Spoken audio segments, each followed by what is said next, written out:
வணக்கம். இந்திய நேரப்படி காலை 8:30 மணி செய்திகள். முதலில் தலைப்புச் செய்திகளை காணலாம். நாடு முழுவதும் பெண்கள் சுகாதாரத்தை வலுப்படுத்த புதிய திட்டம். வருகின்ற 17ஆம் தேதி திட்டத்தை தொடங்கி வைக்க உள்ளார் பிரதமர் மோடி. மாதம் 2000 ரூபாய் வழங்கும் அன்பு கரங்கள் திட்டம். முதலமைச்சர் மு.க.ஸ்டாலின் இன்று சென்னை கலைவாணர் அரங்கத்தில் தொடக்கம். வடகொரிய அதிபர் கிம் ஜாங் அன்னின் சகோதரி அமெரிக்காவிற்கு எச்சரிக்கை. முத்தரப்பு நாடுகளின் போர் பயிற்சி எதிர்மறையான விளைவுகளுக்கு வழிவகுக்கும் என கிம் யோ ஜாங் விமர்சனம். 20 ஓவர் கிரிக்கெட் தொடரில் இந்தியா அபார வெற்றி, பாகிஸ்தான் படுதோல்வி. இனி விரிவான செய்திகளை காணலாம். பிரதமர் நரேந்திர மோடி வருகின்ற 17ஆம் தேதி பெண்கள் சுகாதாரத்தை வலுப்படுத்த புதிய திட்டத்தை தொடங்கி வைக்க உள்ளார். நாடு முழுவதும் பெண்களுக்கான சுகாதாரம் மற்றும் 8வது ஊட்டச்சத்து மாதத்தை வலுப்படுத்த புதிய திட்டத்தை பிரதமர் மோடி வருகின்ற 17ஆம் தேதி தொடங்கி வைக்க உள்ளார். இந்த திட்டத்தை ஒன்றிய சுகாதாரமும் குடும்ப நல அமைச்சகமும் குழந்தைகள் மேம்பாட்டு அமைச்சகமும் இணைந்து வழி நடத்துகின்றனர். பின்னர் நாடு முழுவதும் சுகாதார முகாம்களும் சேவைகளையும் வழங்குவதை சுகாதார அமைச்சகம் உறுதி செய்துள்ளனர். இதையடுத்து ஊட்டச்சத்து மாத நடவடிக்கைகளை குழந்தைகள் மேம்பாட்டு அமைச்சகம் இத்திட்டத்துடன் ஒருங்கிணைக்கின்றனர். மேலும் சுகாதாரம் குறித்த விழிப்புணர்வு பிரச்சாரங்களை மேற்கொள்ள அறிவுறுத்தப்பட்டுள்ளனர். தமிழக முதலமைச்சர் மு.க.ஸ்டாலின் மாதம் 2000 ரூபாய் வழங்கும் அன்பு கரங்கள் திட்டத்தை இன்று தொடங்கி வைக்க உள்ளார். தமிழ்நாட்டில் குழந்தைகளின் கல்வி மற்றும் சீரான வளர்ச்சிக்கு அரசு பல்வேறு திட்டங்களை சிறப்பான முறையில் செயல்படுத்தி வருகின்றனர். இந்நிலையில் தமிழ்நாடு அரசின் தாயுமானவர் திட்டத்தின் ஒரு பகுதியாக பெற்றோர் இருவரையும் இழந்த மற்றும் பெற்றோரின் ஒருவரை இழந்த குழந்தைகளை அரவணைத்து பாதுகாத்திடும் வகையில் அன்பு கரங்கள் திட்டம் தமிழ்நாடு அரசால் அறிவிக்கப்பட்டுள்ளது. இந்த திட்டத்தில் மாணவர்களின் பள்ளி கல்லூரி கல்வி முடிக்கும் வரை மாதம் 2000 ரூபாய் உதவித்தொகை வழங்க வழிவகை செய்துள்ளனர். பின்னர் சென்னை கலைவாணர் அரங்கத்தில் முதலமைச்சர் மு.க.ஸ்டாலின் இத்திட்டத்தை தொடங்கி வைக்க உள்ளார். மேலும் அவர் பெற்றோர் இருவரையும் இழந்து 12ஆம் வகுப்பு முடித்த மாணவ மாணவிகளுக்கு மடிக்கணினிகளும் வழங்க உள்ளார். வடகொரியா தலைவர் கிம் ஜாங் அன்னின் சகோதரி அமெரிக்காவிற்கு எச்சரிக்கை விடுத்துள்ளார். அமெரிக்காவுடன் இணைந்து தென்கொரியா மற்றும் ஜப்பான் நாடுகளின் கடற்படையினர் கூட்டு போர் பயிற்சியில் வடகொரியாவிற்கு எதிராக நடைபெற உள்ளது. முத்தரப்பு நாடுகளைச் சேர்ந்த வீரர்கள் கலந்து கொண்டு 15 நாட்களுக்கு சிறப்பு ராணுவ நடவடிக்கைகளை மேற்கொள்ள உள்ளதாக அறிவிக்கப்பட்டுள்ளது. கொரியா தீபகற்ப கடலில் நடைபெற உள்ள இந்த ராணுவ பயிற்சிக்கு எதிராக வடகொரியா தனது கண்டனத்தை தெரிவித்துள்ளது. இதையடுத்து வடகொரியா தலைவர் கிம் ஜாங் அன்னின் சகோதரியும் அந்த நாட்டின் மூத்த அரசியல்வாதியும் ஆன கிம் யோ ஜாங் அமெரிக்காவிற்கு எச்சரிக்கை விடுத்து பேசியுள்ளார். இதில் இந்த ராணுவ பயிற்சி பொறுப்பற்ற அதிகாரங்களில் கூட்டணியால் நடத்தப்படுகிறது என்றும் இது எதிர்மறையான விளைவுகளுக்கு வழிவகுக்கும் என்று தெரிவித்தார். ஆசிய கோப்பை 20 ஓவர் கிரிக்கெட் தொடரில் இந்தியா பாகிஸ்தானை வென்றது. ஆசிய கோப்பை 20 ஓவர் கிரிக்கெட் தொடரின் 6வது லீக் போட்டி துபாயில் நடைபெற்றது. இதில் இந்தியா பாகிஸ்தான் அணிகள் மோதின. டாஸ் வென்ற பாகிஸ்தான் அணி பேட்டிங்கை தேர்வு செய்தது. இதில் முதலில் ஆடிய பாகிஸ்தான் 20 ஓவரில் 9 விக்கெட்டிற்கு 127 ரன்கள் எடுத்தது. பர்ஹான் 40 ரன்னும் சாஹின் அப்ரிட்டி 33 ரன்னும் எடுத்தனர். இந்தியா சார்பில் குல்தீப் யாதவ் 3 விக்கெட்டுகளையும் பும்ரா அக்சர் பட்டேல் தலா 2 விக்கெட்டுகளையும் வீழ்த்தினர். இதையடுத்து ஆடிய இந்திய அணி அபிஷேக் சர்மா 31 ரன்களும் திலக் வர்மா 31 ரன்களும் எடுத்து ஆட்டமிழந்தார். கேப்டன் சூரியகுமார் யாதவ் 47 ரன்கள் குவித்து அணியின் வெற்றிக்கு வழிவகுத்தார். இதன் ஆட்ட நேர முடிவில் இந்தியா 15 ஓவரில் 3 விக்கெட்டிற்கு 131 ரன்கள் எடுத்து இந்தியா அபார வெற்றி பெற்றது. தமிழக மக்களுக்காகவும் இளைஞர்களுக்காகவும் விஜய் என்ன செய்துள்ளார் என்று பராமரிப்புத்துறை அமைச்சர் அனிதா ராதாகிருஷ்ணன் கேள்வி எழுப்பியுள்ளார். தூத்துக்குடியில் ஓரணியில் தமிழ்நாடு என்ற தலைப்பில் மீனவர் நலன் மற்றும் கால்நடை பராமரிப்புத்துறை அமைச்சர் அனிதா ராதாகிருஷ்ணன் செய்தியாளர்களை சந்தித்தார். அப்போது பேசிய அவர் தெற்கு மாவட்டத்திற்குட்பட்ட 3 தொகுதிகளிலும் நிர்வாகிகள் சிறப்பாக செயல்பட்டு 3,50,000 புதிய உறுப்பினர்களை சேர்த்துள்ளார்கள் என்று குறிப்பிட்டார். விஜய் குறித்து செய்தியாளர்கள் கேட்டபோது விஜய் நடிகராக இருக்கும்போது 200 முதல் 300 கோடி ரூபாய் வரை சம்பளம் வாங்கினார். இதுவரை தமிழக மக்களுக்கு இளைஞர்களுக்கும் எந்த உதவியாவது செய்தாரா என்று கேள்வி எழுப்பினார். பாஜக அரசு எத்தனை இடைஞ்சல்கள் செய்தாலும் கொடுத்த வாக்குறுதியை நிறைவேற்ற வேண்டும் என்ற முனைப்போடு முதலமைச்சர் செயல்பட்டு வருவதாக தெரிவித்தார். மேலும் சட்டமன்ற தேர்தலில் திமுக மீண்டும் ஆட்சி அமைக்கும் என்று தெரிவித்தார். இதையெல்லாம் செய்யலாம் என்ற வகையில் தான் வாக்குறுதி கொடுக்கப்படும். ஆனால் அந்த வாக்குறுதிகளை நிறைவேற்றக்கூடாது என்பதற்காக இந்த நிதியை கொடுத்தால் இந்த வாக்குறுதியை நிறைவேற்றி விடுவார்கள் என்று ஒன்றிய அரசாங்கம் தமிழகத்தினுடைய வாக்குறுதிகளை நிறைவேற்ற முடியாத அளவிற்கு எந்தெந்த வகையிலே அவர்கள் நிதி ஆதாரங்களை கொடுக்காமல் அதை தடை செய்கின்ற வகையிலே தடை செய்கின்றார் என்பதை இன்றைக்கு விஜய் அவர்கள் புரிகின்றாரோ புரியவில்லையோ தெரியவில்லை. இன்றைக்கு குறிப்பாக சொல்ல வேண்டும் என்று சொன்னால், விஜயை கேட்கின்றார் என்று சொன்னால், விஜய் இதுவரை இந்த தமிழகத்தினுடைய மக்களுக்கு, தமிழ்நாட்டில் உள்ள இளைஞர்களுக்கு, தமிழ்நாட்டில் உள்ள தொழிலாளர்களுக்கு, தமிழ்நாட்டில் உள்ள மீனவர்களுக்கு எவர்களுக்காவது எந்த உதவியாவது ஏறக்குறைய 200 300 கோடி ரூபாய் ஒரு படத்திற்கு நிதி வாங்குகின்ற சம்பளம் வாங்குகின்றவர் எந்த செயலாவது செய்திருக்கின்றாரா என்று சொன்னால் இல்லை. செய்யாமல் கேள்வி கேட்பது என்பது எளிது, அதை நிறைவேற்ற வேண்டும் என்பதற்கு எங்களுடைய கழகத்தினுடைய தலைவர், தமிழகத்தினுடைய முதலமைச்சர் இன்றைக்கு அவர் எடுக்கின்ற நடவடிக்கைகள், எவ்வளவு போராட்டம், எவ்வளவு முயற்சி, தினந்தோறும் அவர் சுற்றி மக்களை சந்தித்து மக்களுக்கு செய்கின்ற நன்மைகள். புதுக்கோட்டை அடுத்த கந்தர்வக்கோட்டையில் புதிதாக கட்டப்பட்ட பாலத்தை அமைச்சர்கள் ரகுபதி மற்றும் மெய்யநாதன் ஆகியோர் திறந்து வைத்தனர். புதுக்கோட்டை மாவட்டம் கந்தர்வக்கோட்டை அருகே 10 கோடி மதிப்பீட்டில் உயர்மட்ட பாலம் கட்டப்பட்டது. புதிதாக கட்டப்பட்ட பாலத்தை பொதுமக்கள் பயன்பாட்டிற்காக அமைச்சர்கள் ரகுபதி மற்றும் மெய்யநாதன் ஆகியோர் திறந்து வைத்தனர்.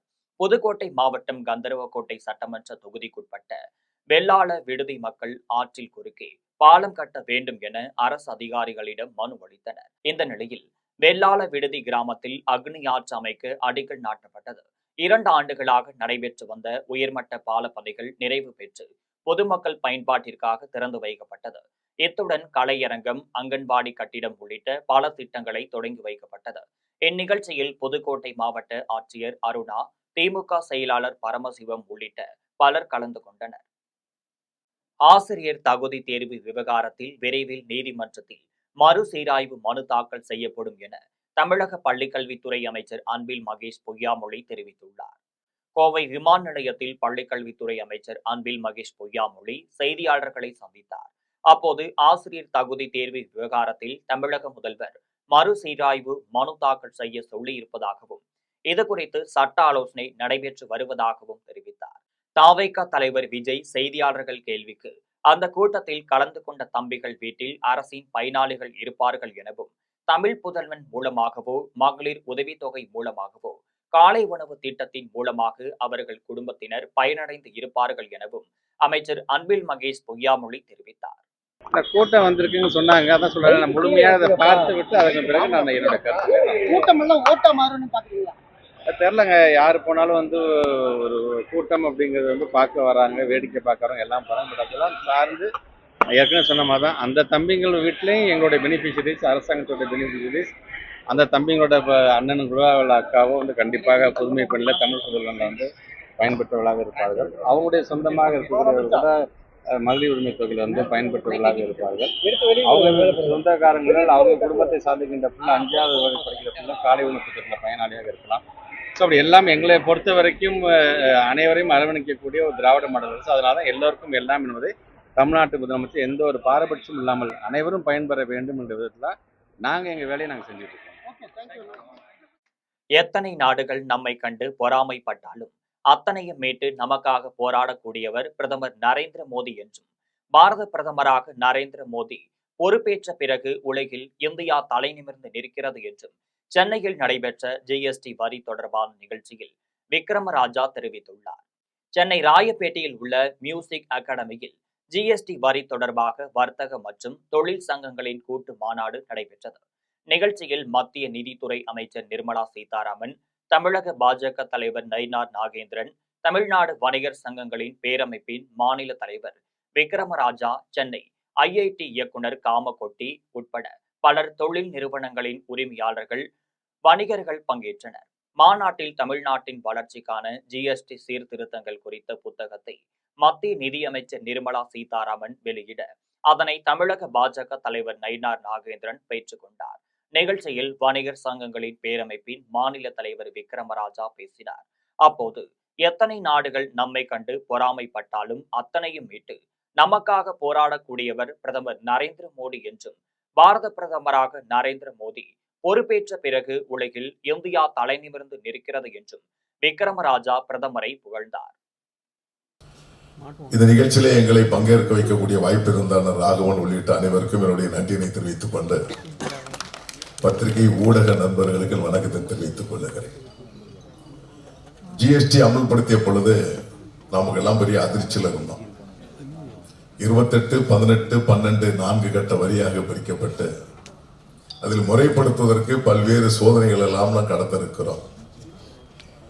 ஆனால் அது பல்வேறு கட்டங்களிலே மாண்புமிகு அமைச்சர் அவர்களை நாங்கள் திருச்சியில இதே போன்று பெரிய உரையாடல் ஜிஎஸ்டி அமல்படுத்திய பொழுது வைத்திருந்தோம். தொடர்ந்து எங்களுடைய இடர்பாடுகளை எல்லாம் சேகரித்துக் கொண்டு டெல்லியிலே மாண்புமிகு அமைச்சர் அவர்களை சந்தித்து உரையாடுகின்ற பொழுது நாங்களும் எத்தனையோ அமைச்சர்கள், எத்தனையோ முதலமைச்சர்கள், பிரதமர்களை எல்லாம் சந்தித்திருக்கிறோம். ஆனாலும் கூட நாம் எந்த கருத்துக்களை சொன்னாலும் நாங்கள் ஆதங்கத்தோடு சொல்வதெல்லாம் உண்டு. அத்தனை கருத்துக்களையும் உள்வாங்கிக் கொண்டு முகம் சுளிக்காமல் என்ன பிரச்சனை என்றாலும் சொல்லுங்கள், தீர்க்கக்கூடியதை நான் தீர்த்து தருவேன் என்று உறுதியேற்று தீர்த்து தந்தவர் தான் மாண்புமிகு அமைச்சர் அவர். அதிகாரியுடைய அச்சுறுத்தலை எல்லாம் நாங்கள் சுட்டிக்காமித்து பல்வேறு சட்ட விதிகளை திருத்தப்பட வேண்டும் என்று சொல்லி டெல்லியை விட்டு சென்னைக்கு வருவதற்கு முன்பாகவே அடுத்த நாள் செய்தியிலே காலை நாளேடுகளில் அதிகாரிகள் அச்சுறுத்தக்கூடாது, வணிகர்களையும் உற்பத்தியாளர்களையும் வாசத்தோடு நடத்தி கொள்ள வேண்டும் என்ற வாசகத்தை வலியுறுத்தியிருந்தார்கள். ஜிஎஸ்டியிலே 4 அடுக்கு கட்டத்தை தமிழ்நாடு வணிக சங்க பேரமைப்பு தொடர்ந்து ஒரு கட்டமாக வலியுறுத்தி கொண்டிருந்தோம். அதில் 2 கட்டமாக மாறி இருக்கிறது. என்னை அழைக்கின்ற பொழுதே சகோதரி அவர்கள் ஒரு வார்த்தை சேர்த்து சொன்னாங்க, வரி குறைக்கப்பட்டிருக்கிறது, விலை குறைக்கப்படுமா என்று கேட்டாங்க. கட்டாயமாக விலை குறைக்கப்படும், அதில் மாற்று கருத்தை அல்ல. தூத்துக்குடியில் நடைபெற்ற மாற்றுத்திறனாளிகளுக்கான அமர்வு கைப்பந்து போட்டியில் வெற்றி பெற்ற அணிகளுக்கு மேயர் ஜெகன் பெரியசாமி வெற்றி கோப்பை மற்றும் பரிசுகளை வழங்கினார். தூத்துக்குடி மாவட்டம் சிறப்பு திறனாளிகள் விளையாட்டு சங்கம் சார்பில் மாற்றுத்திறனாளிகளுக்கான மாநில அளவிலான அமர்வு கைப்பந்து போட்டிகள் தூத்துக்குடி மாவட்ட விளையாட்டு மைதானத்தில் உள் விளையாட்டு அரங்கில் நடைபெற்றது. அமர்வு கைப்பந்து போட்டியில் தூத்துக்குடி, நெல்லை, கன்னியாகுமரி, கிருஷ்ணகிரி, விருதுநகர், மதுரை, நாமக்கல், சிவகங்கை, ராமநாதபுரம் உள்ளிட்ட 12 மாவட்டங்களைச் சேர்ந்த அமர்வு கைப்பந்து அணிகள் கலந்து கொண்டனர். போட்டியில் தூத்துக்குடி மற்றும் கன்னியாகுமரி அணிகள் இறுதிப் போட்டிக்கு தகுதி பெற்றனர். இதைத் தொடர்ந்து நடைபெற்ற இறுதிப் போட்டியை தூத்துக்குடி மாநகராட்சி மேயர் ஜெகன் பெரியசாமி தொடங்கி வைத்தார். போட்டியில் இறுதியில் 25-16, 25-18 என்ற நேர் செட்களில் கன்னியாகுமரி மாவட்ட அணி வெற்றி பெற்றது. அதனைத் தொடர்ந்து நடைபெற்ற பரிசளிப்பு விழாவில் மேயர் ஜெகன் பெரியசாமி கலந்து கொண்டு முதலிடம் பிடித்த கன்னியாகுமரி மாவட்ட அணிக்கும் 2ஆம் இடம் பிடித்த தூத்துக்குடி மாவட்ட அணிக்கும் வெற்றி கோப்பையும் பரிசுகளையும் வழங்கினார்.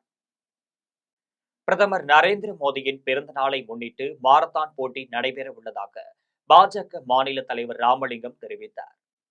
பிரதமர் நரேந்திர மோடியின் பிறந்த நாள் விழாவை முன்னிட்டு வருகின்ற 17ஆம் தேதி புதுச்சேரி மாநில பாஜக சார்பில் கொண்டாடப்பட உள்ளது.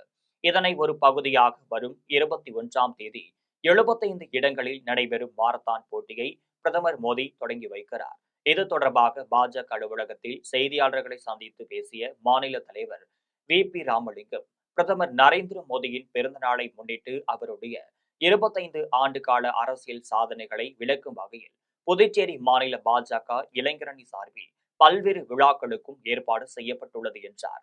மாரத்தான் போட்டியில் ஏராளமான இளைஞர்கள் பங்கேற்க வேண்டும் என்றும் கேட்டுக்கொண்டார். மேலும் மாரத்தான் போட்டியில் பங்கேற்கும் அனைவருக்கும் இலவச டி-ஷர்ட் மற்றும் டிஜிட்டல் சான்றிதழ்கள் வழங்கப்படும் என்றும் தெரிவித்த அவர், சுமார் 3 கிலோமீட்டர் தூரத்திற்கு நடைபெறும் இந்த மாரத்தான் போட்டியில் 18 வயது முதல் 30 வயது உள்ளவர்கள் தங்கள் பெயர்களை பதிவு செய்து பங்கேற்கலாம் என்றும் தெரிவித்தார். போட்டியின் போது உள்துறை அமைச்சர் நமச்சிவாயம், மாநில இளைஞரணி தலைவர் வருண், மாநில துணைத் தலைவர் சரவணன், ஊடகத்துறை தலைவர் நாகேஸ்வரன் உள்ளிட்ட இளைஞரணி நிர்வாகிகள் கலந்து கொண்டனர். 75 இடத்திலே ஒரே நேரத்திலே ஆரம்பித்து வைத்திருக்கிறார். இதை யுவா மோர்ச்சாவுடைய தலைவர் DM வருண் அவர்கள் கிட்ட இருந்து இங்க அவர்களுடைய துணைத் தலைவரும் மற்றும் GSஓடு சேர்ந்து இந்த யுவா மோர்ச்சா டீம் இதை நடத்த இருக்கிறது. இந்த பெருமை மிகு ஈவெண்ட் மிகப்பெரிய வரலாற்று சிறப்பு மிக்கது. ஏறக்குறைய நாங்கள் 3000 பேருக்கு மேலே இந்த பார்ட்டிசிபேட்டில் நாங்கள் எதிர்பார்க்குறோம். அது மட்டும் இல்லை, இதில் கலந்து கொள்கிறவங்க எல்லாருக்கும் தேசியத்திலேருந்து டிஷர்ட் கொடுக்குறோம். அது மட்டும் இல்லை, தேசியத்திலேருந்து உங்களுக்கு சர்டிஃபிகேட் கிடைக்க போது. இது கலந்து கொள்கிறவங்களுக்கு கேஷ் ப்ரைஸ் உண்டு. அது மட்டும் இல்லாமல் எல்லா சர்டிஃபிகேட்டும் உங்களுக்கு மிக வேலிடு சர்டிஃபிகேட் உங்களுக்கு கிடைக்க போகிறது. இதற்கு தேவையான மெடிக்கல் எல்லா ஏற்பாடுகளும், தண்ணீர் வசதி, உணவு வசதி, எல்லா வசதிகளும் செய்து கொடுக்கப்பட்டிருக்கிறது. மிக சிறப்பான முறையிலே இந்த பாரத பிரதமருடைய இந்த ஈவெண்ட்டை பாரத பிரதமருடைய பிறந்தநாளை முன்னிட்டு 17ஆம் தேதி ஆரம்பித்து பிளட் கேம்ப்பு, அது மட்டும் இல்லாத ஸ்வச் பாரத், அதை மட்டும் அவங்கவுங்க தாயார் பேரிலே மரம் நடும் விழா, எண்ணற்ற நலத்திட்டங்கள் நடக்க இருக்கிறது. தருமபுரி பாப்பிரெட்டிப்பட்டியில் முன்னாள் அமைச்சர் திமுக மேற்கு மாவட்ட செயலாளர் பழனியப்பன் செய்தியாளர்களை சந்தித்து பேசினார்.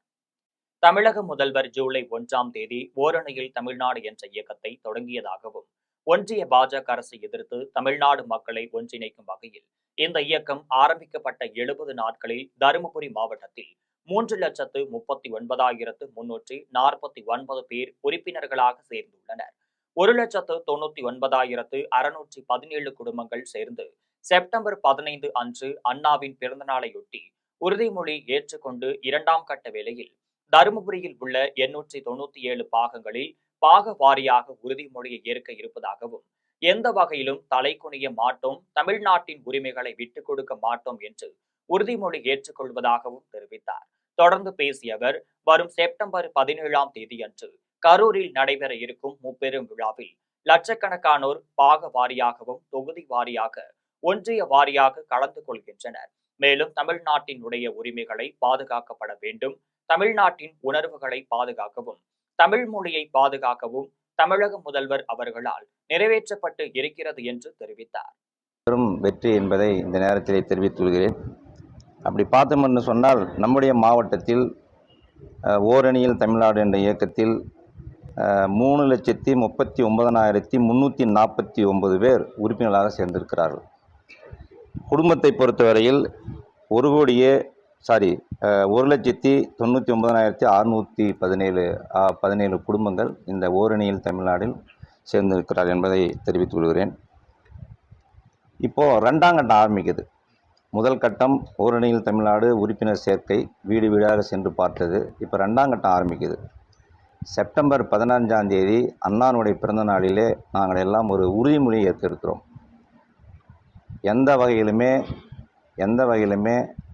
நம்முடைய தருமபுரி மாவட்டத்தில் 897 பாகங்கள் இருக்கிறது. மேற்கு மாவட்டத்தில் 897 பாகங்கள் இருக்கிறது. பாக வாரியாக உறுதிமொழி ஏற்க இருக்கிறோம். முன்னாள் பாஜக மாவட்ட செயலாளர் தமிழக வெற்றி கழகத்தில் ஆதரவாளர்களுடன் இணைந்தார். விழுப்புரம் முன்னாள் பாஜக மாவட்ட செயலாளர் போலீஸ் சேகரன் என்பவர் தனது ஆதரவாளர்களுடன் தமிழக வெற்றி கழகத்தில் இணைந்தார். விழுப்புரத்தில் உள்ள கட்சி அலுவலகத்தில் நடைபெற்ற நிகழ்வில் தாவேக தெற்கு மாவட்ட செயலாளர் குஷி மோகன் முன்னிலையில் ஆதரவாளர்களுடன் தமிழக வெற்றி கழகத்தில் தன்னை இணைத்துக் கொண்டார்.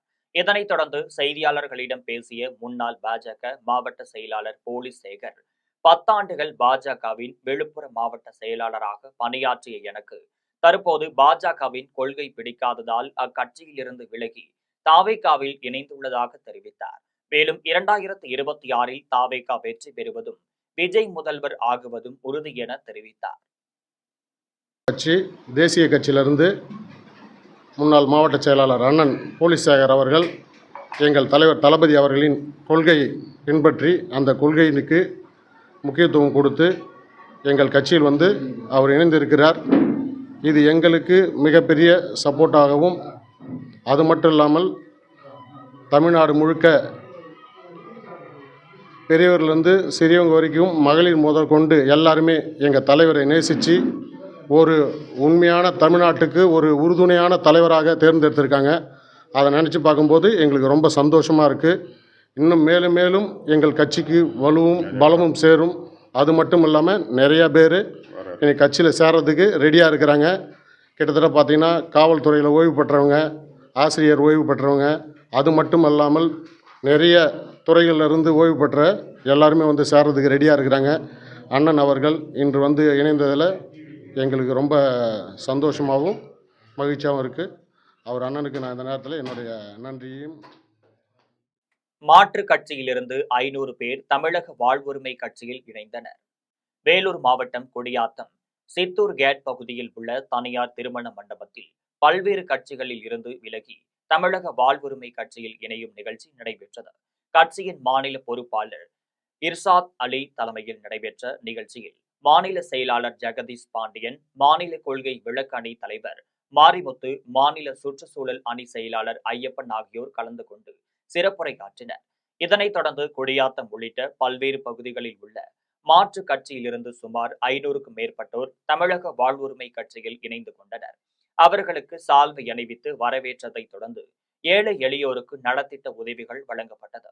இதில் தொகுதி பொறுப்பாளர் காதர் பாசா, திரைப்பட நடிகர் அன்வர் அலிகான், சிலம்ப மாஸ்டர் அப்துல் சலாம் உள்ளிட்ட பலர் கலந்து கொண்டனர்.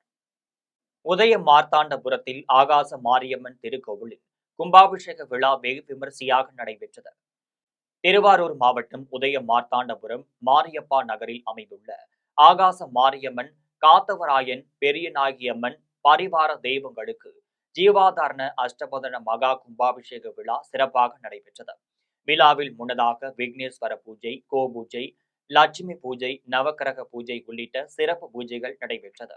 அதனைத் தொடர்ந்து யாகத்தில் பூஜிக்கப்பட்ட புனித நீரை சிவச்சாரியர்கள் மேலதாள வாத்தியங்கள் முழங்க கோவிலின் கோபுரத்திற்கு எடுத்து சென்று கலசத்தின் மீது ஊற்றி கும்பாபிஷேகத்தை சிறப்பாக நடத்தினர்.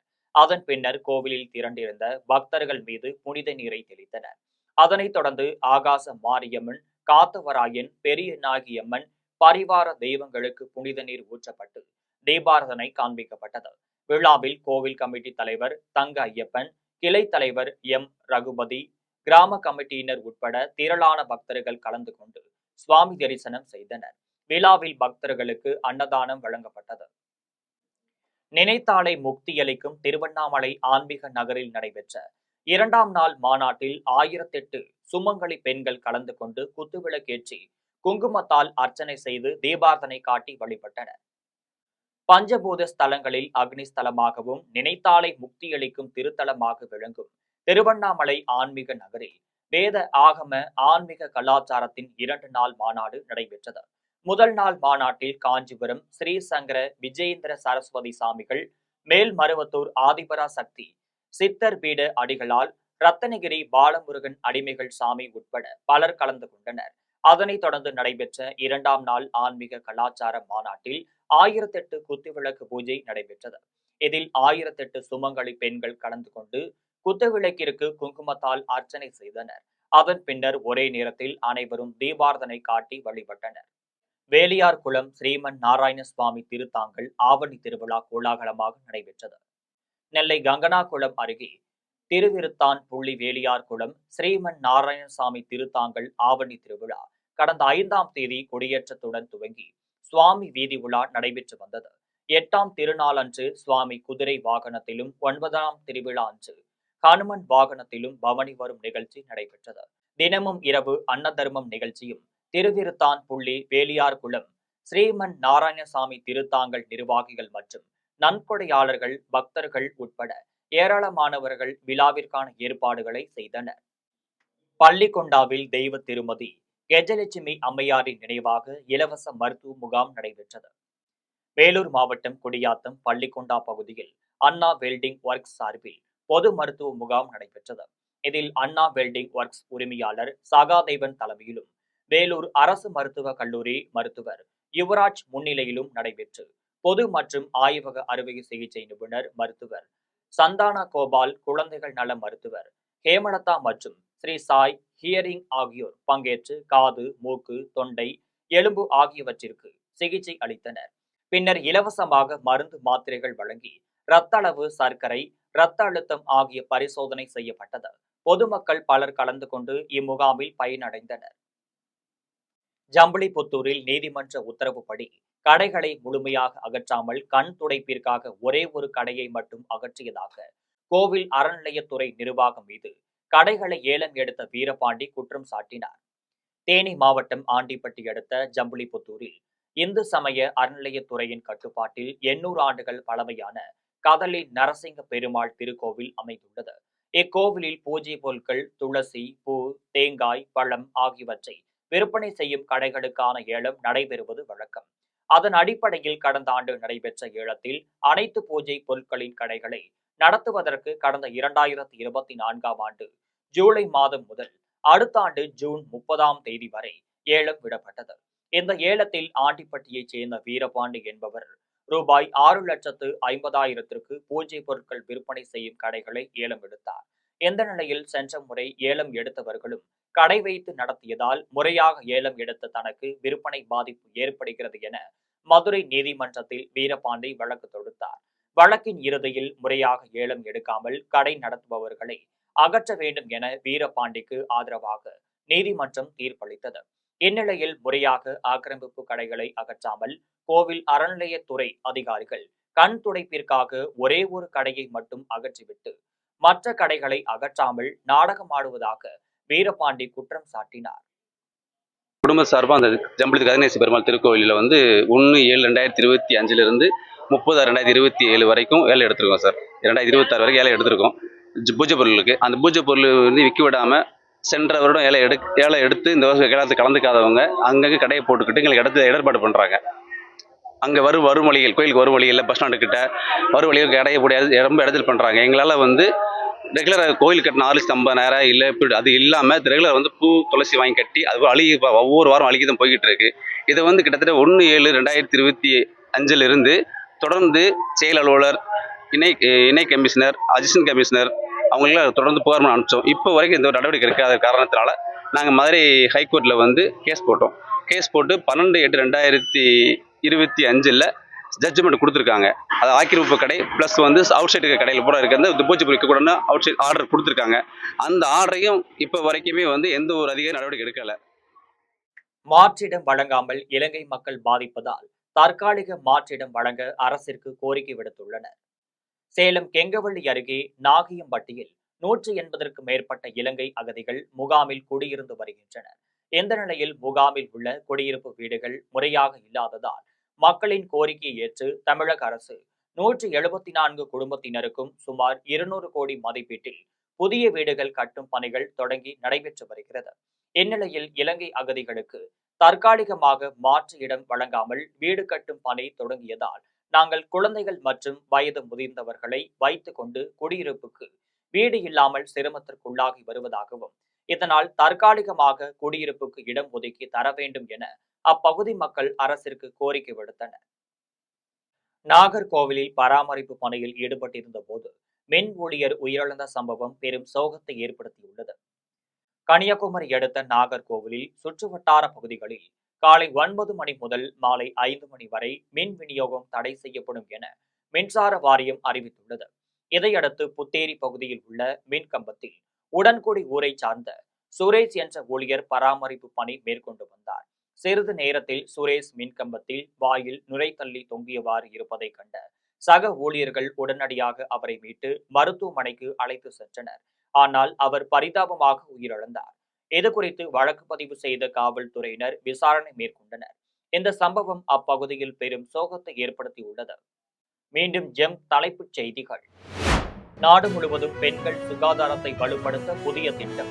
வருகின்ற 17ஆம் தேதி திட்டத்தை தொடங்கி வைக்க உள்ளார் பிரதமர் மோடி. மாதம் 2000 ரூபாய் வழங்கும் அன்பு கரங்கள் திட்டம் முதலமைச்சர் மு.க. ஸ்டாலின் இன்று சென்னை கலைவாணர் அரங்கத்தில் தொடக்கம்.